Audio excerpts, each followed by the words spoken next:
Hello বন্ধুরা, সবাই কেমন আছো? চলে এসেছি আবারও একটা নতুন ভিডিও নিয়ে। হ্যাঁ, তোমরা ভাবছো তো নৌকো করে কোথায় যাচ্ছি? হ্যাঁ, সেটা তো বলবোই। তার আগে দেখো, আমরা যেদিনকে বেরিয়েছিলাম ওদিনকে ছিল নীল পুজোর আগের দিন। প্রচুর ভিড় ছিল আর সন্ন্যাসীরা সব নৌকায় উঠছিল। ওরা শিব ঠাকুর নিয়ে সবাই আনন্দ করতে করতে ওপারে পার হচ্ছিল। আমরাও তাই যাচ্ছিলাম ওপার নবদ্বীপে। এর দুদিন পরেই ছিল পয়লা বৈশাখ। আমরা গেছিলাম পয়লা বৈশাখের কেনাকাটা করতে।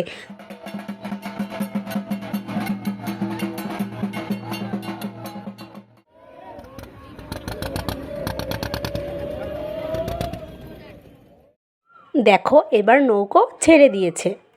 আমরা জেটির খুব কাছে চলেই এসেছি। দেখা যাচ্ছে ওখান থেকে জেটি। ওই নৌকোটা ছেড়ে দিলেই আমাদের নৌকোটা চলে আসবে। দেখো, আমরা এখন নেমে পড়ছি।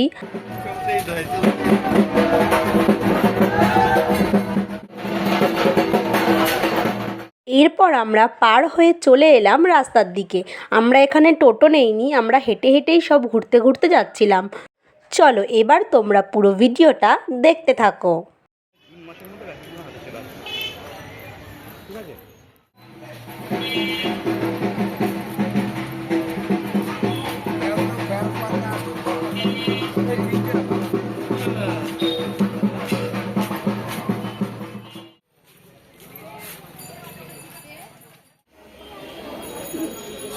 সব দেখিয়ে দিই সেলের।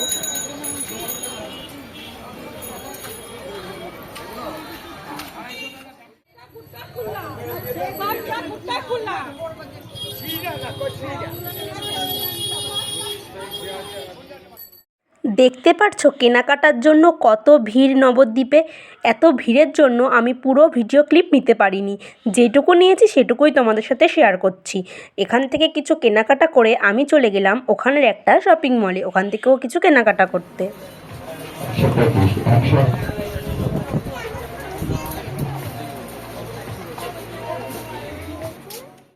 এরপর চলে গেলাম পোড়ামাতালার শিব মন্দিরে। ওখানে বাবাকে দর্শন করে তারপর চলে গেলাম মা পোড়ামার কাছে। ওখানেও প্রণাম করে, ভবতারিণীর কাছে প্রণাম করে চলে গেলাম বাড়ির দিকে। তোমাদেরকে একদিন পোড়ামাতালাটা ঘুরে দেখাবো।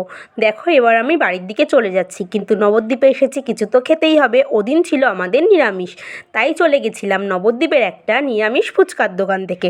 ওখানে খেয়েছিলাম স্পেশাল ঘুগনি আর খেয়েছিলাম ফুচকা। আমি এখানে পাতা নিয়ে দাঁড়িয়েও পড়েছি। খাওয়া দাওয়া শেষ করে এবার চলে যাব সোজা ঘাটের দিকে। ওখান থেকে দুজন মিলে দুটো টিকিট কেটে নিয়ে আমরা চলে যাচ্ছি নৌকোর দিকে। তখনও নৌকো আসেনি, তাই আমরা নৌকোর জন্য ওয়েট করছিলাম।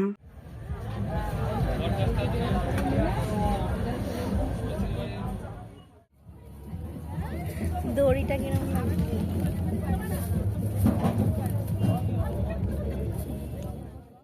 এরপর নৌকোতে উঠে পড়লাম আর নৌকো ছেড়েও দিল। দেখো, এরপর ঘাট পার হয়ে চলে এলাম এই পারে। এবার চলে যাব বাড়িতে।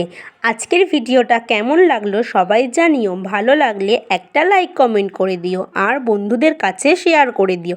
চ্যানেলে নতুন হলে চ্যানেলটা সাবস্ক্রাইব করে পাশে থেকো নতুন নতুন ভিডিও দেখার জন্য। দেখা হবে আবার নতুন কোনো ভিডিওতে। টাটা।